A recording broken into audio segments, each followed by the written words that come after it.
За сайн байцгаана уу. Өнөөдрийнхөө ярих сэдвээр жил орох хэмээх сэдвийг сонгож авсан. За Монголд байдаг буддын шашинд болохоор 12 жилийн мөчлөгөөр хүний жил ордог гэдэг нэг үнэн удлаа мэддэхгүй нэг ойлголт байдаг штэ. За тэрний талаар астрологт ямархуу холбоо хамааралтай байгааг судлаад үзэх юм бол annual profection гэж байдаг. Энэ нь болохоор яг нэг 12 жилийн мөчлөгөөр хүний амьдралын хувь тавиланд нөлөөлөх өөрчлөлтүүд орж идэг. За хүний натал чарт нь болохоор 1-р хавсаар эхлээд 12-р хавсаар төгсдөг.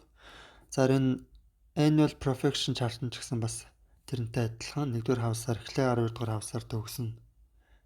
За тэгээ нэг хавс нь болохоор яг төрсөн өдөр хэлснээс хойш 1 жилийн хугацаанд үргэлжлээд явдаг. Тэгэхээр хүн болгоны хугацаа нь өөр өөр байдаг гэсэн үг. За хэрвээ та 5 сарын 2-ны өдөр төрсөн бол тухайн оны 5 сарын 2-ны өдөр дараагийн хавс нь идэвхжээд дараа жилийн 5 сарын 2-ны өдөр тэрний дараагийн хавс нь идэвхж явна гэсэн үг. За тэгээ 12 дугаар хавс идэвхжих тухайн жилийг буддын шашинд жил орох гэд нэрлэдэг. Тэрнтэй адилхан. За гэхдээ буддын шашнаар болохоор хийн насаар тооцож явдаг штэ. Астрологт болохоор яг үндсэн насаараа тооцоо явна. За жишээлбэл энэ дээр харагдаж байгаачлан 11 нас, 23 нас, 35 нас, 47 нас, 59 нас, 71 нас гэд энэ 12 дугаар хавсанд холбоотой энэхүү үеүүдэд хүний жил орно гэсэн үг. За жил орно гэдэг нь болохоор сайн ч байж бол муу ч байж болно. Хүн хүнд өөр. Жишээлбэл 12 дугаар хавс дээр нь ямар нэгэн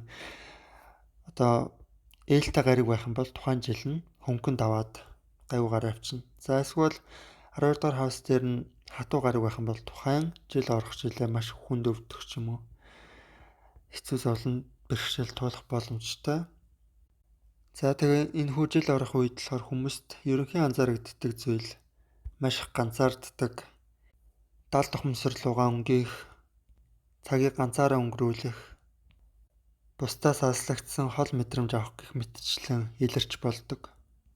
За тэгээ энэхүү 12 дугаар хавсын идэвхжлийн жилээ дуусгачихвал дараа жил нь 1-р хавсын идэвхжлийн жил нь эхэлнэ. Тэгэхээр ингээд эхлэл төгсгөл гээд 12 жилийн мөчлөгөөр ингээд эхлээ төгсөө явдаг бахнэ. За тэгээ зарим хүн дээр нөгөө 33-ны мөчлөг энтергээ ордог гэж ярьдаг штэ. Яг мохор зүсгээр яг ямар утгатайг мэдэхгүй ч гэсэн ингээд дам яриа болцсон мохор зүсгүүд маш их байдаг. Энэ нь болохоор 33-ны мөчлөг дээр харъя л та. За 33 дээр 10 дугаар хавс холбоотой. Тэгэхээр 10 дугаар хавсан дээр хатуу гаригтай хүн байх юм бол 33-ны мөчлөг нь баг зэрэг хатуу өнгөрөх боломжтой гэж тооцоолж болдгоо.